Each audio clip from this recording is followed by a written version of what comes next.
사랑해 주님 정말 감사합니다. 이 시간 다음 세대와 선교를 위한 전국시 선교 드림 예배와 1차 CE 아카데미를 이곳 대암교회에서 열게 해주신 주님 정말 감사합니다.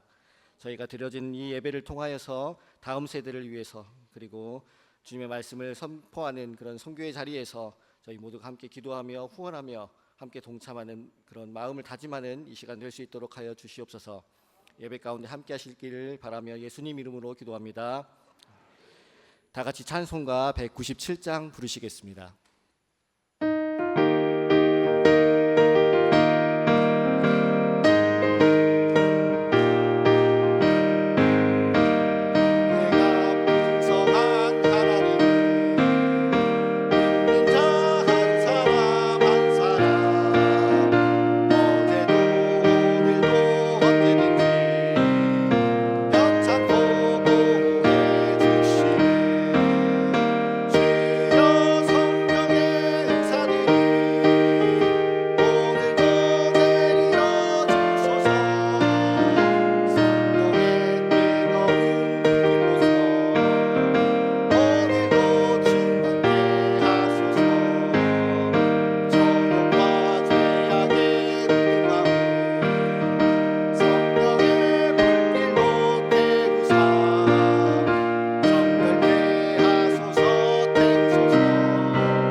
이 시간 CE 강령을 부총무 김병용 집사님께서 그리고 3대 결의를 부석 이광성 집사님께서 해주시겠습니다.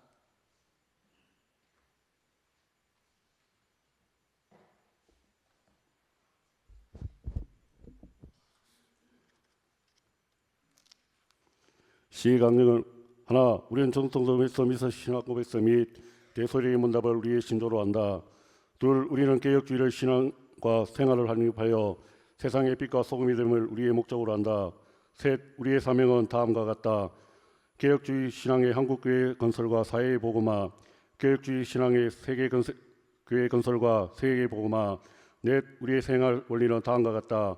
하나님 중심, 성경 중심, 교회 중심.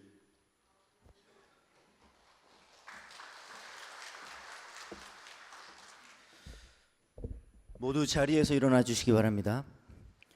오른손을 들고 저를 따라해 주시기 바랍니다. 하나표 하나님께 충성을 다하자. 정직한 나가 되자. 사람에게 신의를 지키자. 둘 주장 쉬지 않고 나를 교양하자. 나의 교회를 돕자. 방방곡곡에 전도하자. 외지 전도에 힘쓰자. 셋 작정 매 회원 매년 1인 전도주의자가 되자. 회원마다 11조를 바치자. 내 동리의 신앙운동을 일으키자.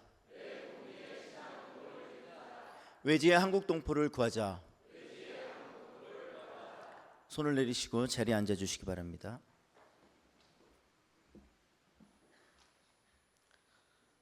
부회장 김수환 장로님 나오셔서 우리를 대표해서 기도해 주시겠습니다.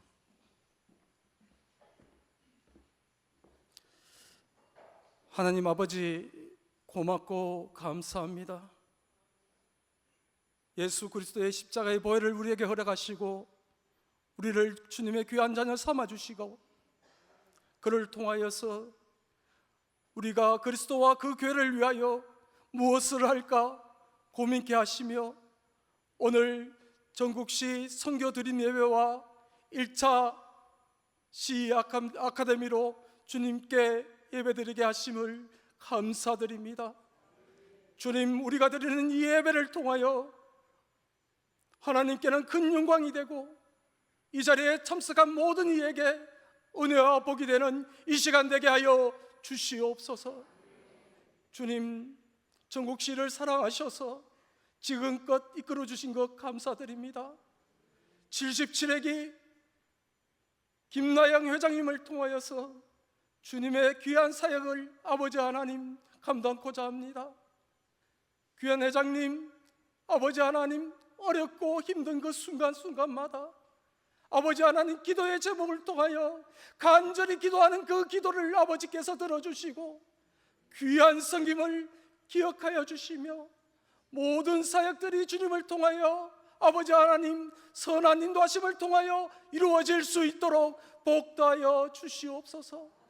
함께 섬기는 임력원들 기억하여 주셔서 아버지 하나님 가정과 직장과 아버지 하나님 섬기는 교회까지 평안케 하시고 지경을 넓혀주시며 우리를 통하여 선한 말, 선한 마음, 선한 영향력으로 아버지 하나님 우리의 주변을 세워나갈 때에 부족함이 없도록 주님 축복하여 주시옵소서.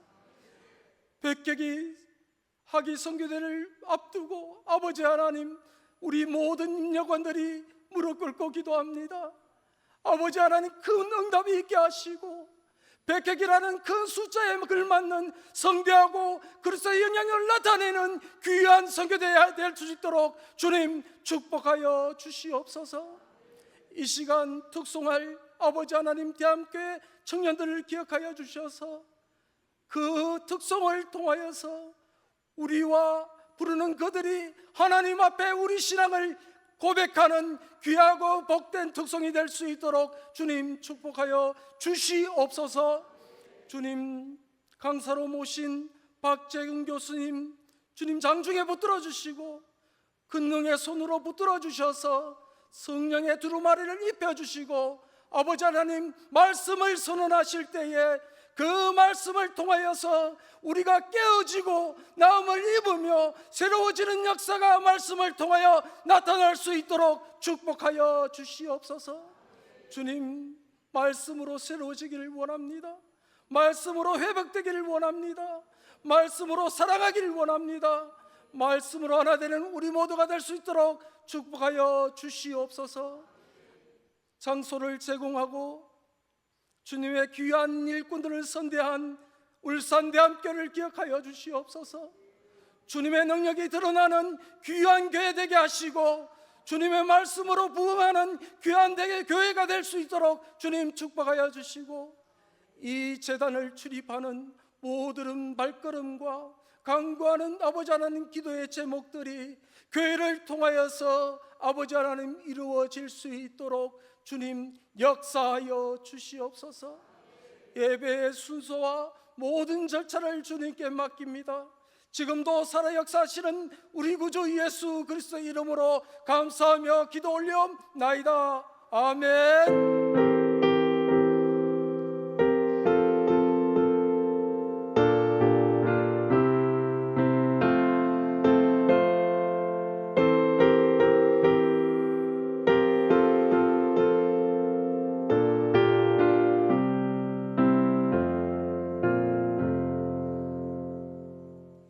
이 시간 울산 대암교회의 다음 세대 우리 청년부 나와가지고 특송해 주시겠습니다. 청년들 나올 때 뜨거운 박수로 환영해 주시면 좋겠습니다.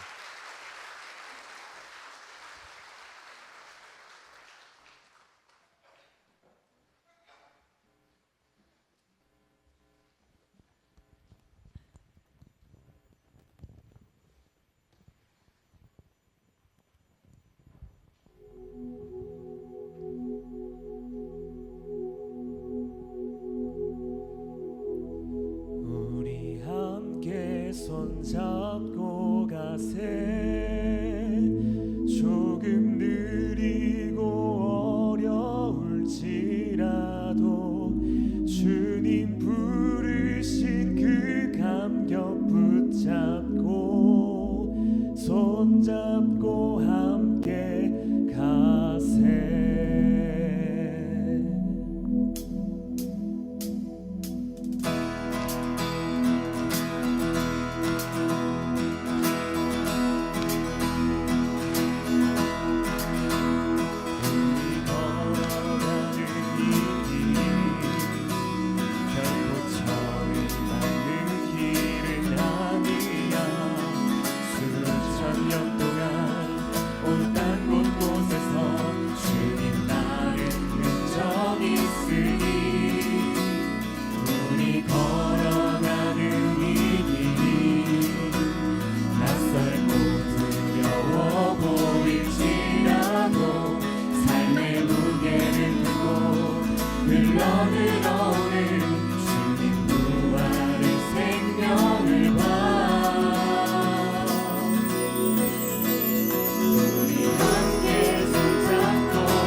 청년들을 보니까 대함교회 청년들이 다 잘생겼어요.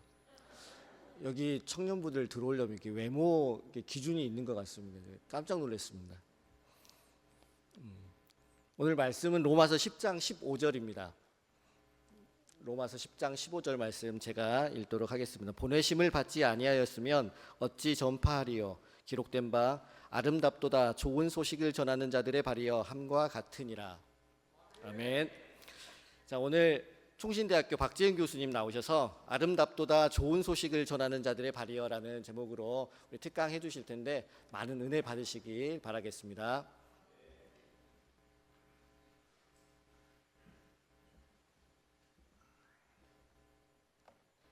여러분 반갑습니다. 네. 여러분 오늘은 우리가 선교 드림 예배를 모였고 동시에 여기 위에 보면 CE 아카데미라고 적혀 있습니다. 이 아카데미라는 뜻이 뭐냐면 학교, 공부 이런 뜻입니다. 그래서 오늘 우리가 좀 공부를 하려고 합니다. 짧은 시간 한 40분 정도 제가 선교가 뭔지 그리고 왜 선교해야 하는지 이 선교에 대해서 오늘 우리 청년부 이 특송할 때 정확한 답을 했거든요. 아까 어떻게 했습니까? 함께 손잡고 가세. 이게 선교의 핵심이거든요. 역시 우리 대함교회가 핵심을 짚고 있습니다. 선교의 핵심, 함께 손잡고 가는 것인데 제가 오늘 강의를 할 거기 때문에 앞에 화면을 좀 준비했습니다. 그래서 화면 좀 보시면서 선교라는 것이 무엇이고 성경의 의미가 무엇이며 신학적인 이유가 뭐냐. 저는 이제 신학을 하는 사람이거든요. 저는 이제 총신대학교라는 학교, 우리 교단의 직영신학교인데 신학과에서 소속되어 있는 조직신학 교수입니다. 여러분 조직신학이 뭔지 아십니까? 조직신학 무섭죠? 조직폭력배 막 떠오르고 이 조직이란 뜻은 진리란 뜻이에요. 진리는 늘 조직적이고 체계적이며 딱딱딱 떨어지는 것이 진리의 습성이라서 저는 이렇게 성경을 연구하면서 교리적으로 신학을 이제 하는 사람입니다. 그래서 오늘 이 선교에 관련된 성경의 원리와 신학적인 의미를 살펴보고 함께 손잡고 가는 것이 무슨 뜻인지를 살펴보려고 합니다. 그럼 오늘은 강의를 할 거니까 여러분들 좀 도와주셔야 합니다. 한번 따라해 볼까요? 의지! 이 정도면 의지가 없다고 봐야 됩니다. 다시 한번, 왜냐면 이게 강의를 들을 거니까 의지가 없으면 이게 졸고 막 힘들거든요. 다시 한번 큰 목소리로 의지! 좋습니다. 이 의지는 어떤 의지냐면 오늘 배울 내용 선교의 핵심 본질을 내가 이해하겠다라고 하는 의지입니다. 최소한 내가 요거는 알고 돌아가야 되겠다는 의지를 함께 고취해 보려고 합니다. 한번 화면 준비되셨습니까? 한번 보여주시겠습니까? 오케이. 화면이 나와요? 나오고 있습니까? 아, 나오네요. 오케이, 좋습니다. 이게 됐나 한번 확인해 볼게요. 돼야 되니까 이게 안 됩니다 이거. 잠깐만요. 다시 한번 해볼게요. 되네요. 되네요. 오케이. 여러분 기도해 주세요. 기도하면 됩니다 이제. 안 되는데요? 어디를 보고? 저 위에? 이쪽? 이쪽을 이쪽을 해도 안 되는데요? 잠시만요. 다시 해볼게요. 오른쪽을 누르면 돼야 되는데 이렇게 됩니다. 되네요 이제. 근데 왜 이렇게? 그러니까 한 번 보이고 앞에 화면이 보이고 또 다시 한 번 보이고 이렇게 되는군요. 오케이, 좋습니다. 파악했습니다. 좋습니다. 그러니까 슬라이드가 보이고 제가 보이고 또 슬라이드 보고 이렇게 되는 겁니다. 놀라운 시스템이네요. 와, 울산 대단하네요. 시대를 앞서가고 있습니다. 좋습니다. 이러한 구조를 제가 파악했으니 지금부터 해보겠습니다. 오늘 주제입니다. 같이 한번 읽어볼까요? 시작. 아름답도다 좋은 소식을 전하는 자들의 발이여. 이거는 선교의 본질을 정확히 따져 묻는 본질인데요. 뭐냐면 좋은 소식을 전하는 것이 선교예요. 다시 한번 좋은 소식을 전하는 것이 선교인데 이게 무슨 뜻이냐는 것이죠. 다시 이 본문을 볼게요. 이 본문을 보내심을 받지 아니하였더라면 어찌 전파하리요. 기록된 바 너무 아름답도다. 왜 아름답냐면 좋은 소식을 전하니까요. 반대로 말해볼까요? 여러분 나쁜 소식을 전하면 아름답지 않잖아요. 야 누가 죽었대. 야 전쟁이 났대. 야 지금 다 죽었대. 이런 안 좋은 소식은요 아름다운 소식이 아니잖아요. 그러나 왜 우리가 선교를 해야 되냐면요 선교의 본질은 되게 아름다운 소식을 전하는 거거든요. 이것 좀 저는 이제 신학을 하는 사람이라 제가 제일 좋아하는 신학자인데 헤르만 바빙크라는 신학자입니다. 아마 처음 들었던 분들도 계셨을 것 같은데 저는 사실 이분은 전공했거든요. 아주 좋은 신학자예요. 19, 20세기를 살았던 네덜란드 신학자인데 이분께서 대단히 중요한 책을 하나 썼습니다. 그게 뭐냐면 이 책이에요. 개혁 교의학이라는 책이에요. 아주 좋은 책이고 여러분들이 좀 더 성경을 깊이 연구하고 싶으시면 이 책을 한번 읽어보시면 아마 화들짝 놀랄 겁니다. 왜 놀라냐면 첫째, 너무 어려워서. 진짜 어려워요, 이 책은. 그래서 이렇게 너무 어렵다. 그러나 어려움을 뛰어넘는 순간부터는 와, 진짜 성경의 내용을 제대로 요약했구나. 그래서 이 본문이 오늘의 주제입니다. 제가 한번 읽어볼게요. 종교는 결코 사적인 일이 아니다라는 거예요. 여러분과 저는 지금 기독교라는 종교를 믿고 있는데 기독교도 종교잖아요. 종교는 개인적인 것이 아니에요. 그 말이 뭐냐면 나만 믿을 수가 없어요. 왜냐하면 나만 좋은 거 갖고 있을 수 없으니까요. 혹시 여러분들 맛있는 걸 먹으면 누가 떠올라요? 역시 저 같은 경우에는 맛있는 걸 먹으면 아내가 떠오릅니다. 거의 로맨티스트니까요. 그래서 와, 이거 먹는데 너무 맛있다. 이거 같이 우리 아내랑 먹었으면 좋겠다. 제가 지금 결혼 19년 차인데요. 딸 둘인데 딸도 생각납니다. 고등학교 중학생인데 우리 딸들과 함께 먹었으면 좋겠다. 왜냐하면 맛있는 거를 나만 먹을 수 없는 거거든요. 마찬가지예요. 교회를 다니고 기독교의 활동을 하고 있는데 나만 혼자 예수 믿는다? 불가능하다는 얘기입니다. 이게 바로 그 얘기예요. 왜냐? 종교는 결코 사적일 수가 없어요. 그리고 주관적인 것도 아니고요. 취향의 문제도 아니에요. 시간상 이걸 다 해석하고 싶지만 시간이 제한되어 있어서 마지막 줄만 볼 겁니다. 마지막 줄에 보면 하이라이트 된 것이 있어요. 그거 같이 한번 읽겠습니다. 시작. 가능한 인류 전체에 걸쳐 확장되기를 추구한다. 왜냐하면 너무 좋은 소식이니까. 나 혼자 가질 수가 없으니까요. 너무 맛있고 너무 아름답기 때문에 이걸 자꾸 누구한테 전하고 싶어 하는 거거든요. 반대로 말해 볼까요? 왜 우리가 전도하지 못하는 줄 아십니까? 왜냐하면 나도 복음의 값짐을 깨닫지 못했기 때문에 그래요. 나조차도 아름다운 걸 못 느꼈기 때문에 남한테 전하지 않는 거예요. 압도적으로 맛있는 걸 경험하잖아요. 이거 혼자 못 먹어요. 나누고 싶어 하죠. 그런 얘기거든요. 저는 사실 이 바빙크라는 이 신학자가요, 어떤 일을 했냐면 여기 보시면 개혁파 복음 전도 협회라는 협회가 있어요. 1913년, 지금으로부터 거의 100년 전 얘기입니다. 100년 전에 암스테르담이라는 동네에 가서 바빙크가 발표를 하나 합니다. 발표의 제목이 뭐냐면 이런 제목이에요. 헤르만 바빙크의 발표는 제목이 과제들, 오늘 주제입니다. 복음 전도를 왜 해야 되는가? 필요성, 복음 전도가 뭔가 개념이죠. 이 내용을 발표를 했어요. 저는 오늘 이 발표 내용이 8가지가 있는데 8가지를 함께 나눠보려고 합니다. 왜냐하면 너무 잘 요약해 놨거든요.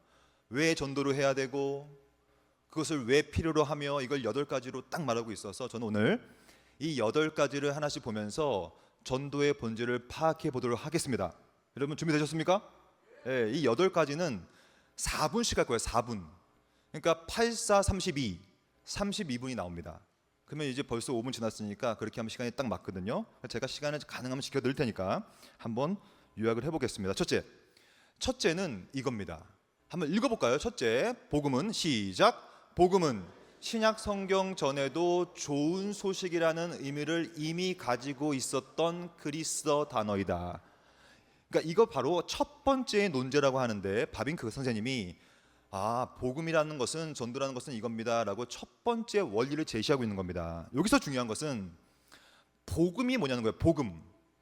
왜냐하면 선교라는 것은 복음을 전하는 거거든요. 복음을 네덜란드어로 바꾸면 에방헬리라고 불러요. 따라해 볼까요? 에방헬리. 되게 중요한 표현이죠. 그러니까 네덜란드 말로 하면, 왜냐하면 이분이 네덜란드 사람이었으니까 네덜란드 말로 하면 복음은 에방헬리예요. 이 에방헬리한 뜻이 뭐냐면 한마디로 말하면 좋은 소식이에요. 근데 이 에방헬리라는 의미가 뭐냐? 첫째, 기쁨. 여러분 웃어보세요. 진짜 나만 웃고 있네요. 민망하니까 물 한잔 해야겠습니다. 여러분 한번 이 기쁨이 뭐예요? 기쁨이라는 것을 왜 기뻐하냐가 중요하지 않습니까? 이 에방헬리가 뭐냐면 기쁨인데 이 에방헬리라는 의미 안에 어떠한 의미가 들어가 있냐면 첫째, 승리예요. 승리. 여러분 승리를 했다고 생각해 봐요. 여러분 전쟁을 나갔는데 전쟁에서 이기는 거예요. 얼마나 기뻐요. 그리고 그 소식을 들은 전쟁을 나가버렸던 사람의 아내가 들었을 때 그 말이 뭐예요? 내 남편이 살았다는 뜻 아니겠습니까? 이제 우리 남편이 돌아오겠구나. 이겼으니까. 반대를 말해볼까요? 전쟁에서 지면요 어떻게 될까요? 포로로 잡혀가요. 그런 다음에 자기도 여자, 아내, 노예 다 노예로 끌려갑니다. 그만큼 비참해지거든요. 에방헬리라는 것은 뭐냐면 승리예요. 승리. 두 번째 바로 탄생이에요.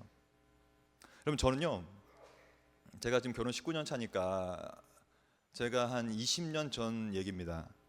그때 저도 결혼하고 나서 저는 유학을 바로 떠났거든요.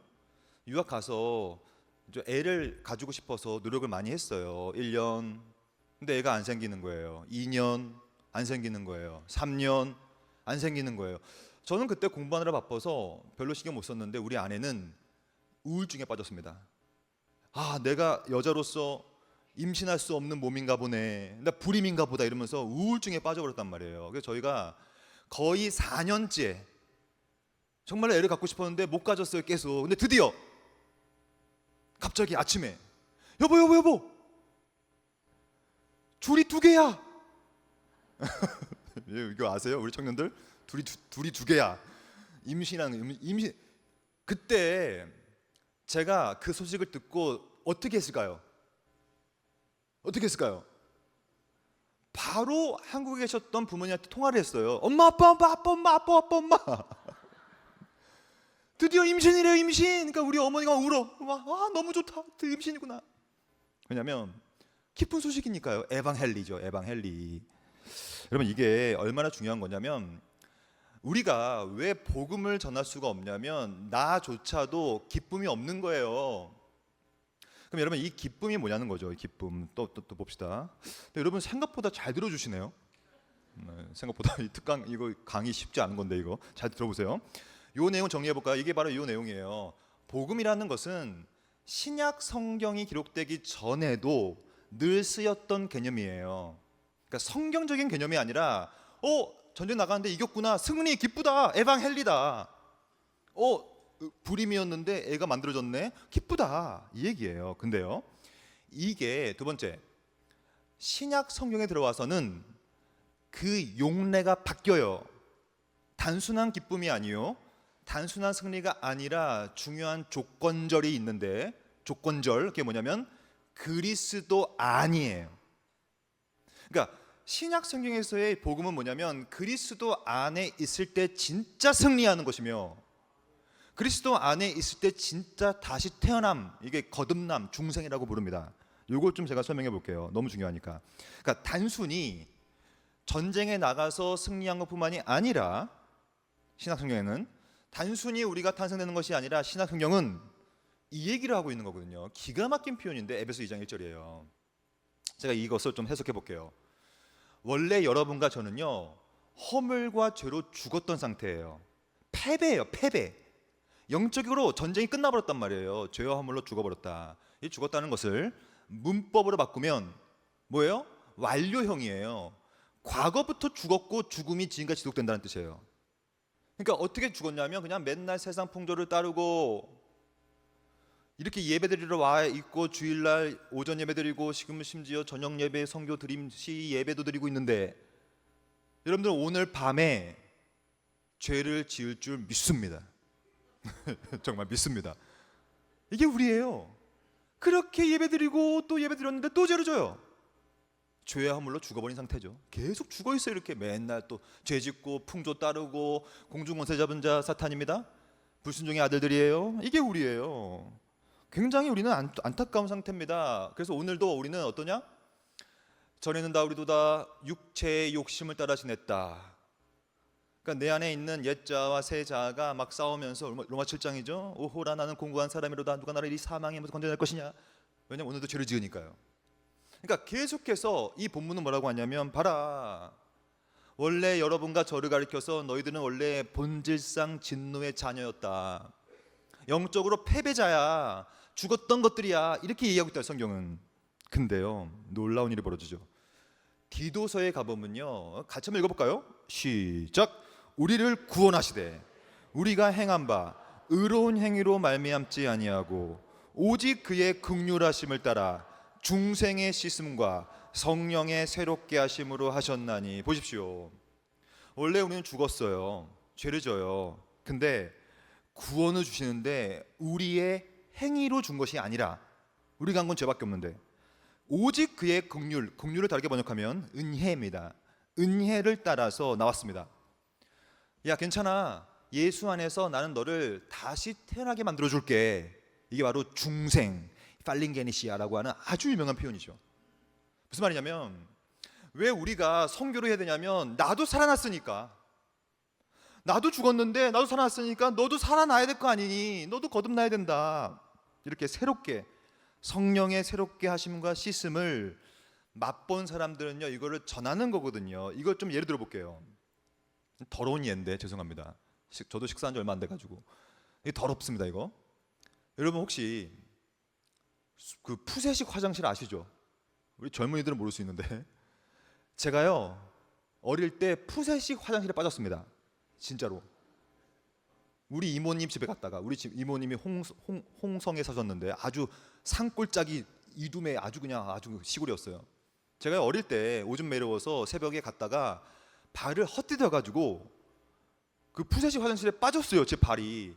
근데 발목까지 빠졌는데 나오고 싶어서 이렇게 하다가 더 미끄러져 가지고 여기까지 빠졌어요. 여러분 생각해 보세요.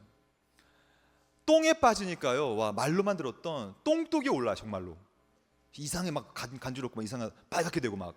여러분 생각해 보세요. 내가 지금 똥에 빠졌어요. 똥이 가득 묻어 있어. 그럼 이거를 씻고 싶어요, 안 씻고 싶어요? 그럼 만약에 어디 가서 이걸 깨끗이 씻어준다라는 소문을 들으면 거기 갈 거야, 안 갈 거예요? 저러면 갑니다.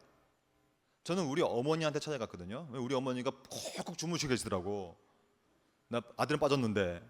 그래서 제가 엄마! 엄마 나 빠졌어요. 그러니까 새벽에 우리 어머니가 어떻게 하면서, 와, 역시 엄마는 엄마예요. 어떻게 하시는 줄 알아요? 손으로 제 똥을 다 닦았어요. 이렇게. 그 다음에 막 거기 있는 막 퐁퐁 막 들이붓고 막. 우리 어머니가 저를요 깨끗하게 씻어주셨어요. 이게 바로 이 표현이에요. 중생의 씻음과 성령의 새롭게 하심. 여러분은 언제까지 똥 갖고 살 겁니까? 아니에요. 똥을 씻었다면, 똥이 많은 사람들한테 야, 너도 씻어야지, 너 씻으면 얼마나 깨끗할지 몰라 라고 전해야 될 거 아닙니까?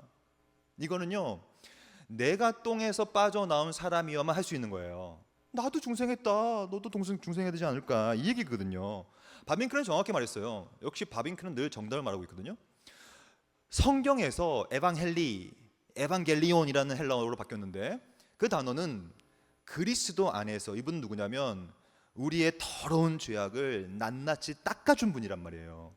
얼마나 좋은 소식입니까? 그 구원의 좋은 소식을 의미하는 용어가 된 거예요. 여러분 벌써 오늘 특강의 4분의 1이 끝났습니다. 1번, 2번까지 갔어요. 이제 3번 갑니다. 3번. 여러분 잘 듣고 계세요. 좋습니다. 쉽지 않은 내용인데, 하지만 문제는 뭐냐면 점점점 어려워집니다. 지금까지가 가장 쉬웠어요. 좀 어려워집니다. 이제 3번은 이렇게 말하고 있어요. 같이 읽습니다. 시작. 신약성경에서 복음을 전하다라는 동사는 유대인들과 이방인들에게 복음을 선포하는 것을 나타낸다. 이것은 뭐라고 하냐면 전도의 대상이라고 불러요. 그러니까 전도를 누구한테 하는 거냐면, 첫째 유대인, 두 번째 이방인이에요. 그러면 여러분과 저는 유대인일까요, 이방인일까요?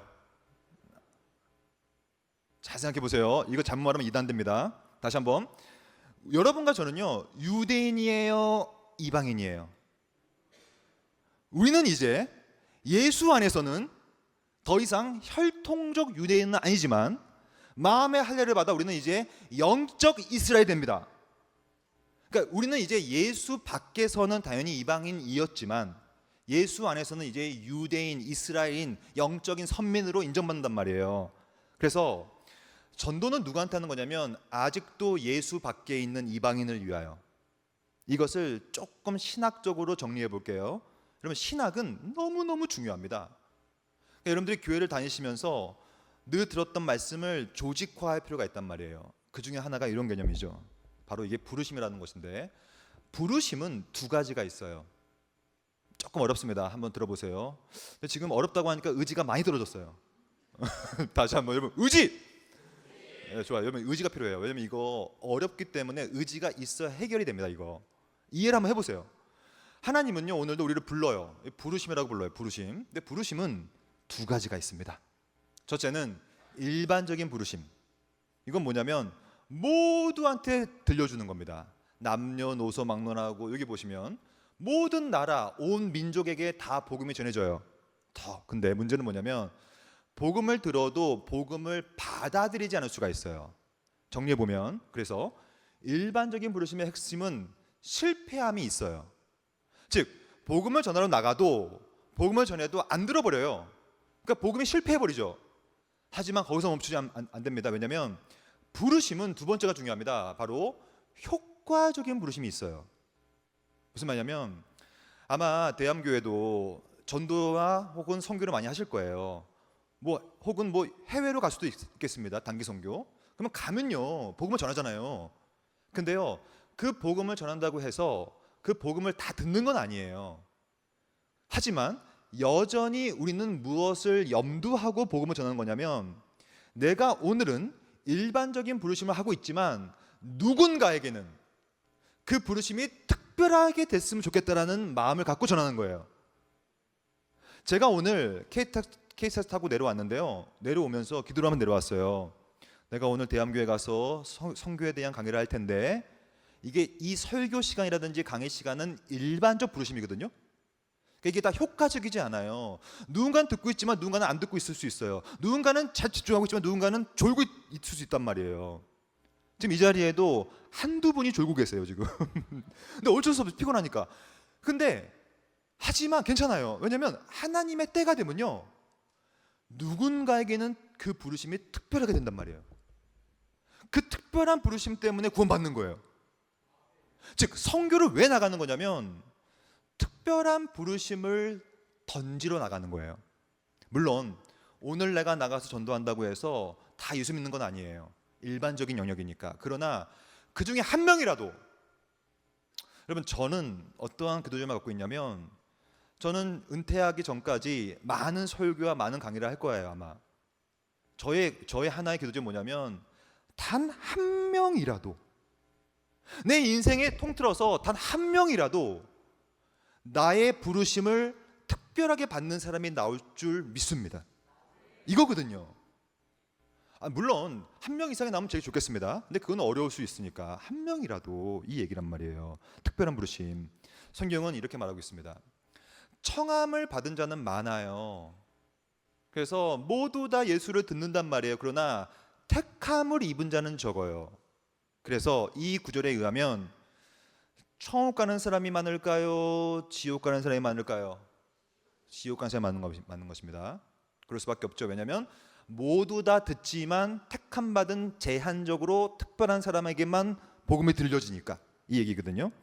이렇게 말하고 있어요. 성경은 자기 양을 다 내놓은 후에 앞서가면 양들은 자신의 목자의 음성을 들으면 특별하게 그걸 들어요. 그래서 따라가는 거예요. 하지만 타인의 음성은 알지 못하니까 아무리 전해도 듣지 않고 또 도망가 버리죠. 그러므로 정리해 봅시다. 선교라는 것은 일반적 부르심 영역 속에서 하는 것인데 마음속에는 특별한 부르심을 염두하고 하는 거죠. 내가 오늘 전도하지만 누군가는 안 듣겠지만 한 명이라도 특별하게 하나님께서 불러주시길 원하는 감정으로 하는 게 바로 선교라는 거예요. 선교. 이것을 16세기 신학자 장 칼뱅은 이렇게 말했어요. 장 칼뱅은 너무 좋은 신학자입니다. 이분도 이렇게 말했어요. 부르심에는 두 종류가 있다. 첫째는 일반적인 것이 있다. 근데 이 일반적인 것은 모든 사람에게 전하는 것인데 더 중요한 것은 특별한 것이 중요하다. 특별한 부르심 뭐냐면 신자들에게 베푸시는데 말씀을 들으면 성령께서 내적인 조명을 통하여 마음속에 들어오는 거예요. 말씀의 씨앗이. 오늘 이 시간에도 저는 일반적 부르심의 영역에서 말씀을 전하고 있어요. 이 자리에 한 명이라도 이 특별한 부르심을 받아서 성령께서 역사하셔서 복음을 듣고 진정한 믿음이 자라나게 될 줄 믿습니다. 이게 전도요, 이게 선교란 말이에요. 네 번째. 여러분 좋아요. 지금 아주 좋아요. 분위기가. 이 정도로 열심히 듣는 건 쉽지 않은데 역시 대함교회 저력이 있습니다. 왜냐하면 이런 내용은 쉽지 않은 내용이라서 이게 흐트러질 수 있어서 지금부터 좀 더 쉬워집니다. 보십시다. 네 번째예요. 교회는 이러한 선교사역, 특별한 부르심의 사역이라고 했죠. 교훈 완성을 향한 중요한 게 나와요. 선교는 단회적이면 안 돼요. 지속적이어야 됩니다. 즉 이렇게 한번 모여가지고 선교 드림 예배 드리고 끝? 안 돼요. 그리고 뭐 여름방학 때면 단기 선교 한번 가고 끝? 안 돼요. 그건 더 이상 선교가 될 수 없습니다. 선교는 본질적으로 지속적이어야 됩니다. 이거 왜 그럴까요? 여러분 이런 말 아시죠? 낙숫물에 바위 뚫린다. 하나씩 하나씩 물이 떨어지잖아요. 그러면 그 하나하나 떨어지는 지속성 때문에 바위가 뚫려가는 거거든요. 이 사진은 제가 직접 찍은 사진인데 아프리카 우간다입니다. 저희 이모님이, 그러니까 저희 아내의 이모님인데, 그러니까 우리 장모님의 언니예요. 그 우리 이모님이 아프리카 우간다에 70년 동안 사역하신 분이에요. 결혼도 안 하시고 얼마 전에 돌아가셨는데, 그러니까 처녀의 몸으로 들어가셔서 돌아가시기 전까지 우간다에 사역하셨어요. 근데 70년 동안 뭘 하셨냐면 이 사역을 한 거예요. 우물 파기 사역. 제가 미국에서 유학할 때 이모님이 연락이 왔어요. 우리 이모님은 저를 깍듯하게 대해 주셨거든요. 박지현 목사님, 혹시 지금 힘드시겠지만 한 달에 $100씩 보내주실 수 있습니까? 그래서 제가 이모님 제가 한 달에 $100 너무 힘든데요. 그래도 박 목사님 한 달에 $100씩 보내주시면 한 달에 $100로 그 $100를 가지고 하루 우물을 팔 수 있습니다. 그러면 우물을 하나 파놓으면 처음에는 물이 안 올라올 수 있는데 지속적으로 파다 보면 물이 올라온대요. 제가요 어려운 살림살이였지만 그 말씀에 순종하여 $100씩 보냈어요. 그 다음에 제가 직접 우간다에 들어갔어요. 봤더니 제가 낸 돈으로 우물이 엄청 파 있는 거예요. 근데 갔더니 이 꼬마들이요, 와 10km에서부터 이 물을 가지러 이 통을 들고 걸어오고 있는 거예요. 그러더니 우리 이모님이 이 애들한테 이렇게 했어요.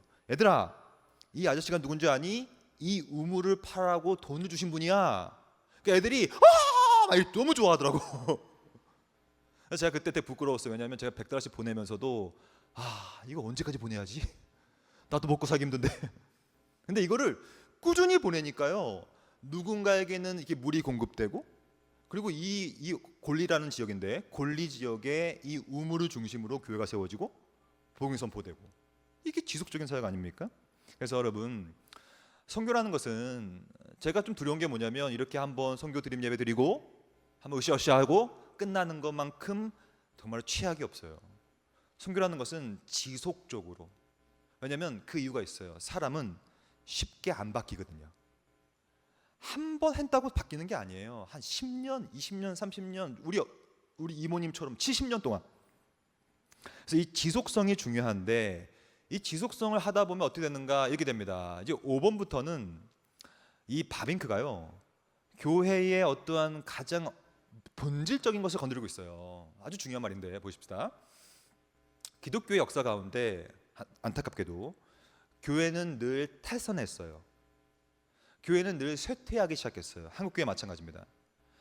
저는 총회에서도 일을 많이 하고 있기 때문에 총회 재판국에 들어가면요, 한국교회가 얼마나 많이 망가졌는지 모릅니다. 목사가 싸우고, 목사 장로 싸우고, 장로와 집사 싸우고, 집사 권사 싸우고 막 난리가 나고 있단 말이에요. 왜냐하면 교회는 이렇게 늘 탈선합니다. 탈선. 그러니까 왜 교회가 선교를 해야 되냐면, 내부적으로는 탈선이 시작됐고 타락을 하다 보니까 선교라는 것을 통하여서 교회를 하나님께서는 회복시킨다는 뜻이에요. 무슨 말이냐면, 이걸 제가 역으로 한번 증명해 볼게요. 제가 이렇게 좀 생각해 봤어요. 우리는 자꾸 선교를 한다고 생각해요. 아니에요. 대함교회도 마찬가지예요. 대함교회가 선교를 하는 것이 아니라 대함교회가 선교를 할 때 대함교회는 선교를 당하는 거예요. 이 의미를 파악할 수 있어야 돼요. 지금 무슨 말이냐면, 다시 돌아가 볼까요? 저의 과거 얘기로. 저는요, 이곳에 가서요, 저는 $100씩 보내서 제가 선교했다고 생각했지만 가서 봤더니 이 아이들의 기쁨과 여기서 하고 있는 예배를 보면서 제가 도리어 은혜 받고 왔습니다. 역으로 제가 선교를 받았다고요. 이게 맞죠? 한국 교회가 많이 무너졌단 말이에요. 그럼 이거 어떻게 회복합니까? 선교를 통하여 이제 은혜를 받아야 돼 우리가. 그게 중요하다는 거예요. 이 바빙크가 120년 전 사람인데 그때부터 말한 거예요. 즉 우리는 선교를 하는 게 아니에요. 선교를 하면 할수록 하나님께 선교를 받는 거예요. 너의 어려움을 내가 해결해 줄게. 너가 어렵고 $100씩 보낸 것이 힘들어도 너가 앞으로 큰 은혜를 누리게 될 거야. 이렇게 선교를 도리어 당하게 되는 것이죠. 즉 이 개념을 하려면 어떻게 되는 거니까 6번 교회는 이렇게 늘 쇠퇴하기 때문에 뭐가 필요하냐면 신자들에게 주어진 첫째 의무는 하나님의 말씀으로 교회를 개혁하는 것이다. 제가 지금부터 오늘 특강 중에 가장 중요한 내용을 건드려 보겠습니다. 선교가 뭐냐는 거죠. 선교는 우리가 배운 대로 에방헬리, 기쁜 소식을 전하는 게 맞아요. 그리고 지속적으로 하는 게 맞아요. 그리고 선교는 하는 것이 아니라 받는 것이에요. 근데 그 모든 것의 가장 기본이 뭐냐면 바로 말씀이에요. 왠지 아십니까? 성경에 보면요, 말씀을 뭐라고 부르냐면 영의 양식이다. 여러분 생각해 보세요. 여러분들이 피죽도 못 먹어요. 그래서 막 너무 배고파. 여러분 배고프면 사람이 어떻게 될까요? 짜증납니다. 나도 배고파 죽겠는데 뭘 해요? 근데요 배가 불러요. 여러분 배가 부르면 어떻게 될까요? 여유가 생겨요. 예를 들어 볼게요. 제가 지금 여러분들 통장에다가 100억이에요. 100억. 100원이 아니고요. 100억이에요. 100억을 입금합니다. 띵동 알람이 와요. 박재은으로부터 100억이 입금되었습니다. 야, 오늘 특강송에 가장 표정이 좋아졌어요. 100억이 들어왔어요. 100억이. 그러면 오늘 예배 끝나고 나가시면서 누가 내 발을 밟아요. 어떻게 하실 거예요? 괜찮아. 아유, 뭐 100억이 있는. 여러분 100억이라는 게 뭐냐면 나에게 여유를 줍니다. 100억이 있으면요 웬만하면 넘어가죠. 아, 누가 내 발을 밟아도 100억이 있는데 내가 사람한테 여유가 생기고 누군가가 아 미안한데요 저 혹시 5만 원 좀 빌려줄 수 있어요? 아이 500만 원 줄게. 아, 저 줄게 500만 원 그냥. 여유가 생기죠. 왜냐면 나한테 100억이 있으니까. 근데요 여러분들 통장에 100억이 있는데 안타깝게도 마이너스 100억인 거예요. 빚이 100억이야. 빚이 막 계속 은행에서 찾아옵니다. 추심단 찾아옵니다. 계속 이자 붙습니다. 막 빨간 딱지 붙입니다. 근데 오늘 예배 끝나고 나갈 때 누가 내 발을 밟아요. 어떻게 될까요? 살인 납니다. 너 나 무시하냐? 가뜩이나 지금 빚이 100억이라 짜증나 죽겠는데 너 나 무시해? 여러분 팩트는 똑같아요. 팩트가 뭔지 아세요? 누가 내 발을 밟고 있는 거예요. 근데요 내가 채워져 있는 것과 내가 비워져 있는 것은요 삶의 태도와 자세가 바뀌어요. 여러분 선교의 본질은 뭔지 아십니까? 내가 말씀으로 채워져 있지 않는 한 어떤 것도 안 돼요. 아니 내가 지금 말씀을 못 먹고 있는데 내가 지금 마이너스 100억인데 무슨 선교입니까? 안 된다는 거예요. 그래서 제가 바빙크를 좋아하는 이유가 뭐냐면 바빙크는 늘 촌철살인이에요. 신학적 본질을 늘 딱딱 짚어요. 정확한 말이에요. 복음전도 좋다는 거예요. 하지만 내가 말씀으로 개혁되지 않는 한 무의미합니다. 정말 무의미해요. 나도 없는데 뭐 나가서 뭐 하겠다는 얘기죠? 즉 이렇게 말하는 거예요. 신학에서는 이것을 객관과 주관이라고 하는데 어려우니까 넘어갑니다. 시간상 이것만 볼게요. 이 그래픽 이거 보시면 이게 원래 그래픽인데 이게 움직이진 않네요. 이게 어떤 움직임이냐면 물이 들어가는 거예요. 즉 물이 뭐냐면 영양소예요. 영양소가 뭐냐면 신학에서는 말씀이에요. 내가 식물인데 물이 없잖아요. 말씀이 없잖아요. 그럼 자라지 않잖아요. 나도 열매가 없는데 어떻게 열매를 줍니까? 선교는 열매를 주는 건데 안 돼요. 저는 그러므로 만약에 선교를 하려면 가장 중요한 게 뭐냐면 말씀으로 채워져 있어야 돼요. 이게 안 되면요 솔직히 말씀드리면 다 표리부동이에요. 예수께서 가장 싫어했어요. 이 회칠한 무덤들아, 독사의 자식들아, 너 속마음은 그렇지 않은데 왜 겉으로만 하고 있니? 속으로는 말씀이 없는데 자꾸 뭘 하려고 하니? 이 얘기거든요. 말씀으로 채워져 있는 사람은요 어떻게 되냐면 이제 7번째입니다. 드디어 내가 채워져 있기 때문에 내가 가는 곳곳마다 복음이 전파돼요. 내가 교회로 들어가든 학교로 들어가든 학문의 세계로 들어가든 예술을 하든 나와 있네요. 모든 삶 속에 들어가서 전도하는 거예요. 무슨 말이냐면 우리는 전도와 선교를요 지나칠 정도로 이렇게 생각하는 거예요. 야, 그래도 우리가 이번에 여름에 해외 단기 선교를 가야지. 이번에 우리가 저기 지방에 내려가서 우리 한번 전도해보자. 근데요, 진짜 선교지가 어딘지 아십니까? 진짜 전도의 장소가 어딘지 아십니까? 바로 여러분들이 살고 있는 가정이요. 여러분들이 내일 당장 가야 될 직장이요. 당장 우리가 가야 될 국가와 사회예요. 그게 진짜 선교지죠. 내가 내일 가야 될 그 직장에서도 말씀을 전하지 못하는데 어디 가서 말씀을 전하겠습니까? 불가능하다는 얘기예요. 바빙크는 그래서 이렇게 얘기한 거예요. 언제나 개혁이라는 것은요 교회만 머물 수가 없어요. 반드시 복음을 갖고 있는 사람들이 걷는 그 어디든 그곳이 선교지입니다. 그것을 기억하셔야 됩니다. 여기 보시면 신학이라는 것은 이렇게 포괄적이거든요. 신학은 어느 한 곳에 머물 수가 없어요. 그 사람이 가는 곳곳이 다 범주예요. 그래서 제가 사랑하는 신학자 헤르만 바빙크는 아주 유명한 말을 남겼어요. 바로 은혜가 자연을 회복한다. 그러니까 내가 은혜가 있으면 어느 곳에 가서도 거기서 회복시키는 거예요. 그러니까 이렇게 되면 안 돼요, 여러분. 어떤 사람들은요 분위기가 좋은데 그 사람만 들어가면 쎄해져. 너무 좋은데 그 사람만 들어가면 가만히 막 우울해져. 최악입니다, 진짜. 그 사람은 죽음의 그림자가 있는 사람이에요. 근데 정말로 복음이 있는 사람들은요 모두 다 이상한데 들어가면 거기를 살려요. 우울한데 들어가면 좋게 만들어요. 그게 맞죠? 왜냐하면 은혜는 모든 자연을 회복시키는 거거든요. 이게 안 됐는데 무슨 어떻게 우리가 선교를 하겠습니까? 사실 바빙크와 동시대를 살았던 인물 중에 하나가 더 있는데 아주 유명한 신학자입니다. 아브라함 카이프라는 분이 있어요. 저는 이분에 대한 연구도 많이 하고 있는데 이분은 어떤 분이었냐면 신학자이기도 했고 네덜란드 총리예요. 총리. 수상이었다고, 수상. 그리고 언론인, 더 스탄다르트라고 하는 신문을 만들어서 했던 언론이기도 하고, 그리고 암스테르담에 있는 프리 유니버시티 자유대학교를 만들었어요. 대학교도 만들고 문화인도 있었고. 무슨 말입니까? 진정한 선교는 단순히 내가 어디 외국 가서 하루 이틀 있고 오는 것이 아니라 내가 가는 모든 곳이에요.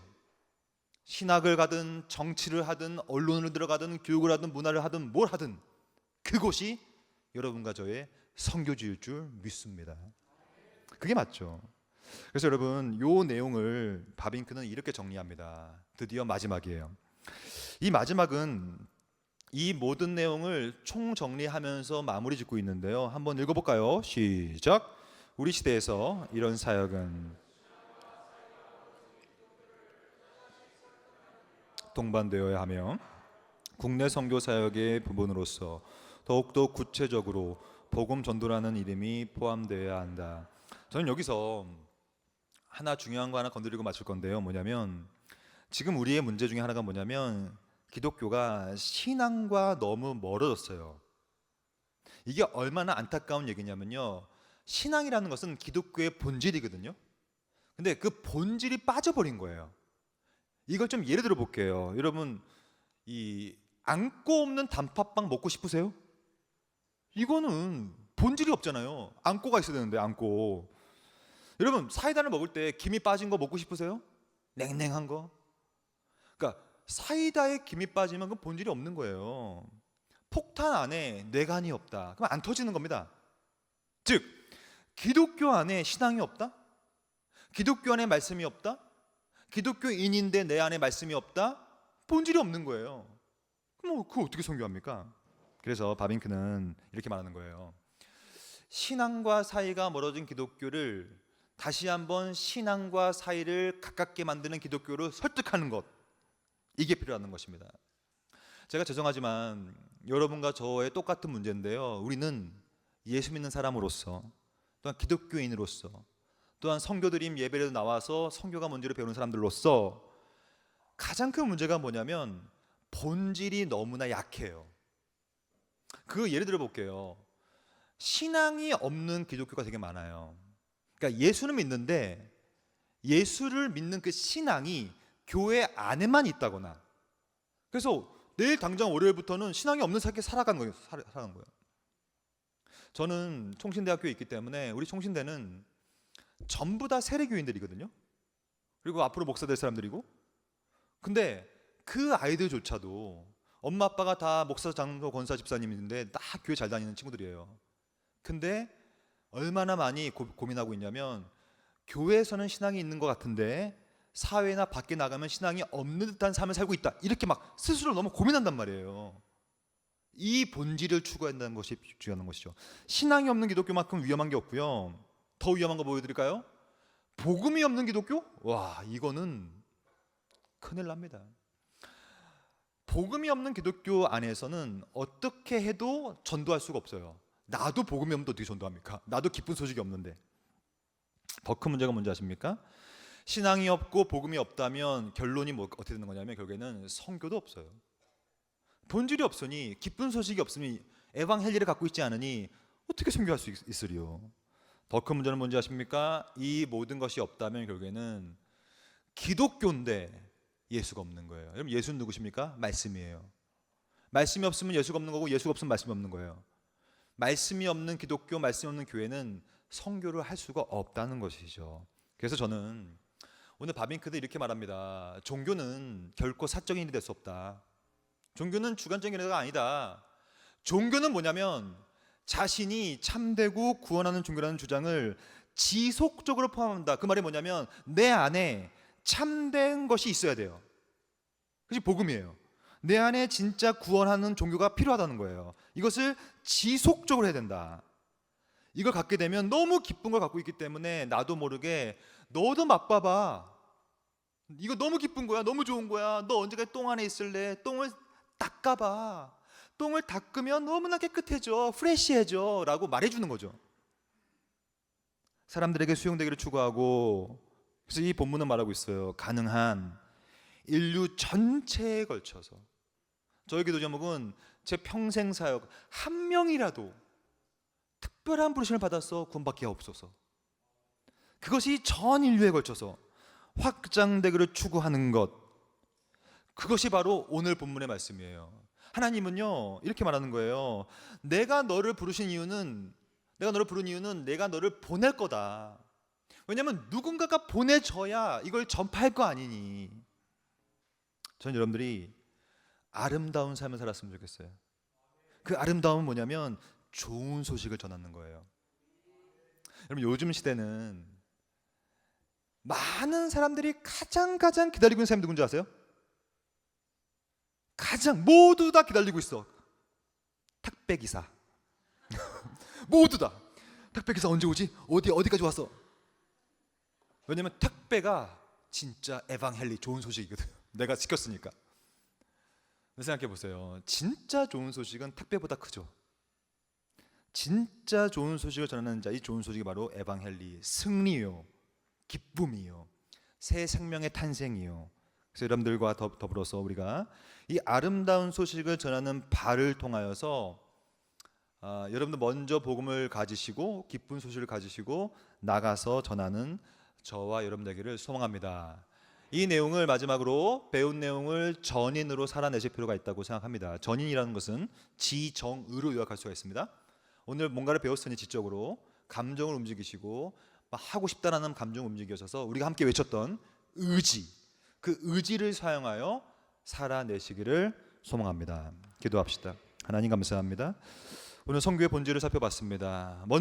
우리 먼저 기쁜 소식을 갖게 하옵소서. 이 기쁜 소식, 내가 원래 죽었으나 죄와 허물로 죽은 상태였으나 다시 살아났다라고 하는 이 기쁜 소식, 내가 원래는 똥통에 빠져서 그 더러운 죄악 가운데 있었지만 이제는 깨끗하게 씻음받았다는 이 기쁜 소식, 이 기쁜 소식을 나만 갖고 있는 것이 아니라 많은 사람에게, 가능한 한 인류 전체에게 확장되기를 추구하는 우리 모두가 될 수 있도록 인도하여 주시옵소서.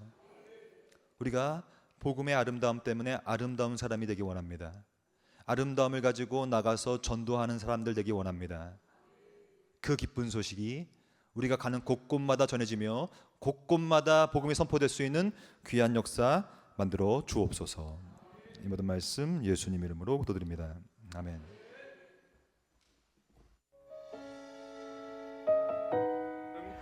필리핀에서 19년 차 그리고 이곳에 숲속교회를 개척한 14년 차 선교사 문경동입니다. 우리 숲속교회는 이곳의 천막교회입니다.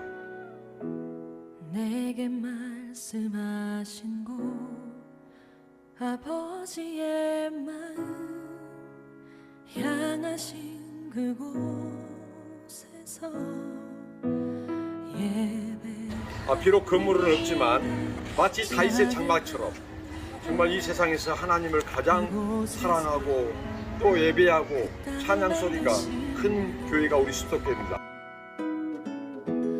성령의 바람 나의 눈을 적시네 내 노래 주를 우리에게 꿈과 소망이 있습니다. 건물이 없다 보니까 훈련할 공간이 필요하는데요. 3년 전에 하나님께서 우리에게 건물을 계약할 수 있도록 해주셨습니다. 그런데 아직 잔금을 치르지 못해서 우리가 그 공간을 아직 들어가지 못하고 사용하지 못하고 있습니다. 주를 향한 예배가 그 땅을 회복시키네 생수의 강이 넘치네 여러분 기도해 주십시오. 이 아이들이 그곳에서 마음껏 기도하고 말씀 배우고 또 그곳에서 공동체 생활도 할 수 있는 우리 신앙의 훈련소 들어갈 수 있도록 이용할 수 있도록 인도하네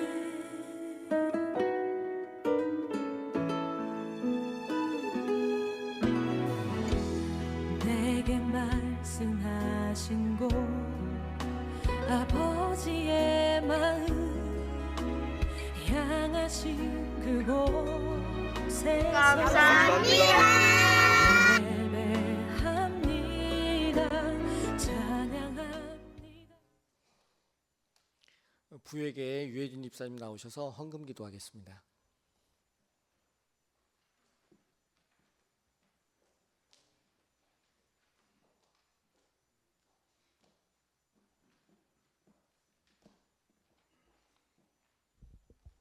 기도하겠습니다.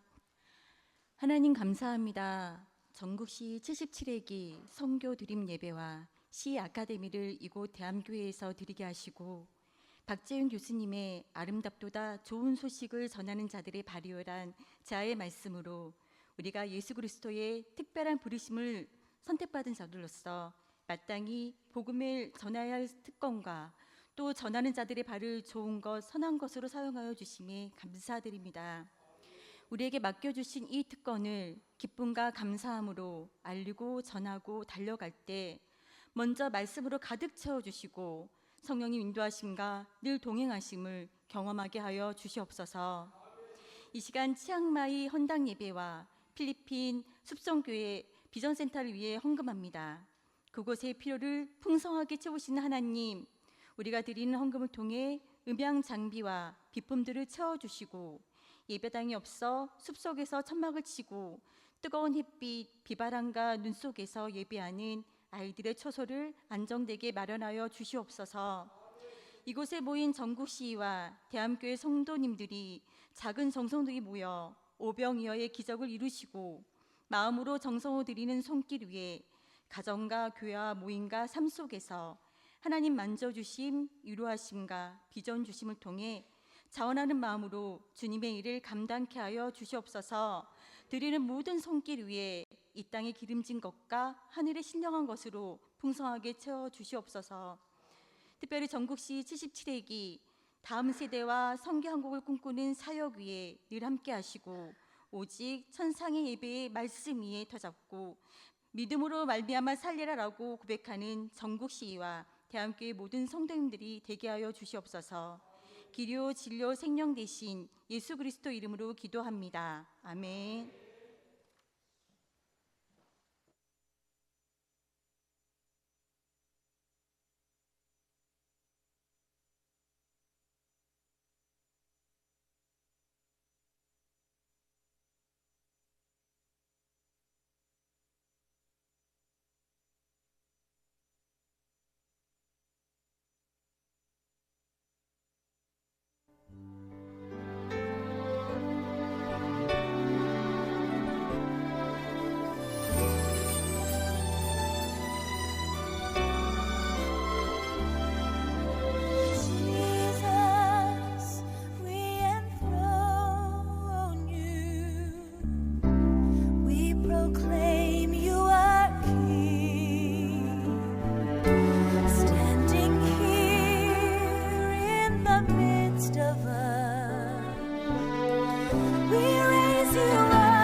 기업을 섬기고 있는 박윤총 목사입니다.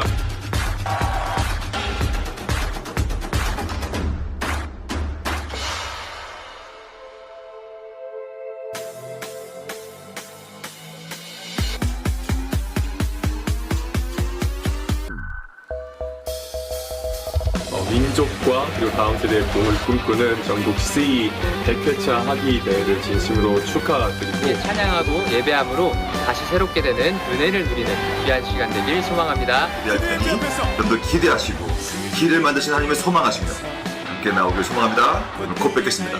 치우스.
보호막이 되는 거예요. 그런데 부모 권위를 예루살렘으로부터 어디까지? 땅 끝까지 이르러 하나님의 백성. 양화태는 이 아름다운 원주 오크밸리에서 100회차 학위대회로 위대한 여름을 위하고 있습니다. 웨이메이커, 길을 만드시는 주님을 만나시길 소망합니다. 그리스도와 그 교회를 위하여.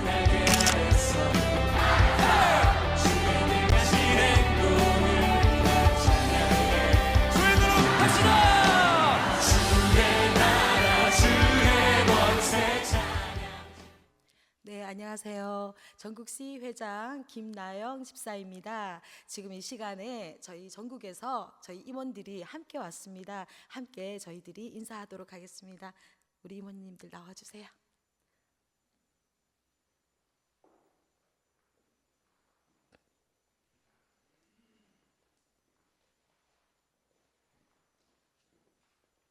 가까이로 오세요. 네.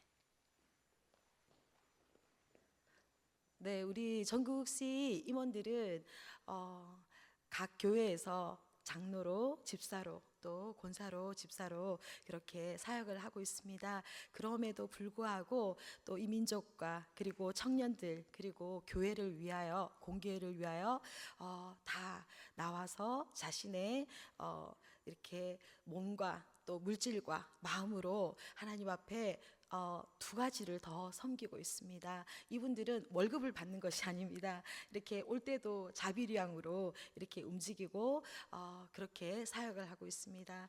먼 길을 마다하지 않고 주의 복음을 위하여 또 그리스도와 그 교회를 위하여 헌신하는 우리 귀한 일꾼들을 박수로 또 마음으로 기도로 격려해 주시기 바랍니다. 차렷 인사. 네, 감사합니다. 네, 들어가 주십시오. 제가 이제 금방 우리 주비 선교단이 이렇게 찬양을 하는데 이 곡을 제가 한 3번 정도 본 것 같습니다. 저희와 함께 사역을 한 지는 한 7, 8년이 됩니다. 저희들이 돈이 없어서 올 때마다 옷을 해 입으시는데 저희가 10만 원을 준 적도 있고 그리고 15만 원을 준 적도 있고 그러다 보니까 또 나중에 헌금이 생겨서 또 많이 줄 때는 30만 원도 드릴 때도 있습니다. 이분들의 마음은 주님을 사랑하기 때문에 주님을 예배하고 무엇보다도 또 주님을 선포할 수 있는 그런 자리라면 어느 곳이든 마다하지 않고 또 외국에도 따라오시는 그러한 분들입니다. 이 귀한 우리 주비 선교단에게도 또 위로와 그리고 박수로 격려해 주시기 바랍니다. 네, 너무 감사합니다. 네. 하나님께서 어떻게 저런 천사들 같은 분들을 우리에게 또 붙여주셨는지 너무나 감사드립니다. 대암교회에는 저희들이 여러 번 왔지만 특별히 2023년에 74일기 회장님도 지금 계시는데 저희가 그때 각 지역의 청년 연합 사역들을 진행했습니다. 그때 우리가 제가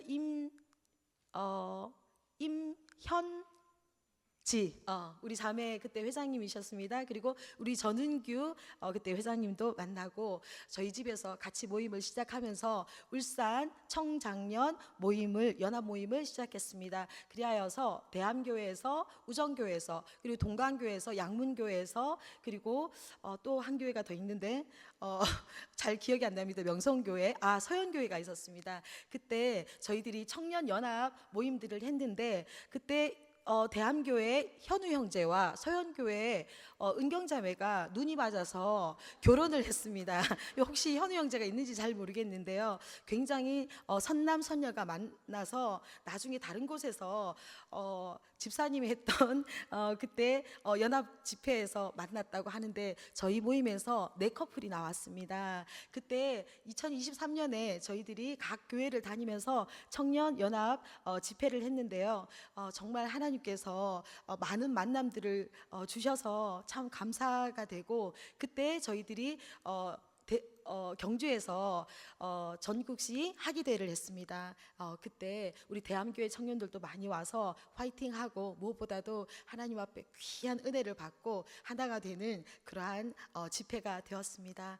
저희 올해도 원주 오크밸리 리조트에서 하나님을 사랑하고 또 하나님께 귀한 은혜를 받는 그러한 집회를 준비하고 기도하고 있습니다. 올 여름은 위대한 여름이 될 것이라고 믿고 기도하고 있습니다. 여러분들이 그 자리에서 우리 청년들과 그리고 특히 자녀를 가진 부모님들도 오셔서 정말로 휴양지 같이 좋은 곳에서 저희들이 정말 적자를 무릅쓰고도 우리 다음 세대를 이끌어갈 그런 젊은 부부와 청장년들을 위해서 집회를 준비했습니다. 여러분들 꼭 기도해 주시고요. 올 여름에 7월 16일에서 18일 원주에서 정말 성령의 불이 정말 그곳에 임하여서 하나님을 향하여서 나아가는 사명으로 살아갈 수 있는 귀한 제자들이 일어날 수 있도록 기도해 주시기를 간절히 부탁드립니다. 감사드립니다.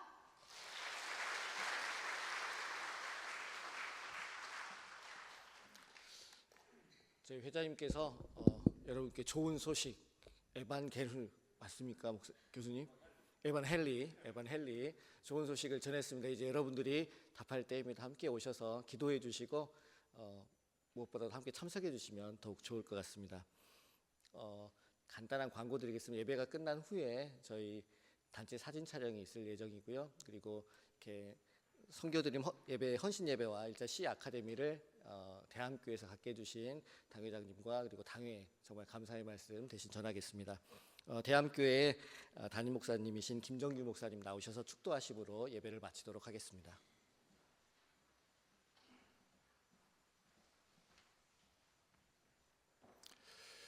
지금은 우리 주 예수 그리스도의 크신 은혜와 하나밖에 없는 아들까지 우리를 위해 아낌없이 내어주신 하나님 우리 아버지의 무한하신 사랑하심과 지금도 우리와 함께 하시고 우리에게 날마다 새 힘을 주시고 은혜를 더하여 주시는 성령 하나님의 감화, 감동, 위로, 교통, 충만 역사하심이 좋은 소식을 전하는 아름다운 삶을 살아내기를 원하는 사랑하는 성도들과 전국 시위와 특별한 부르심에 순종하여 섬기는 임역원들과 또 그들이 섬기는 모든 사역들 위에 이제로부터 영원토록 항상 함께 있을지어다.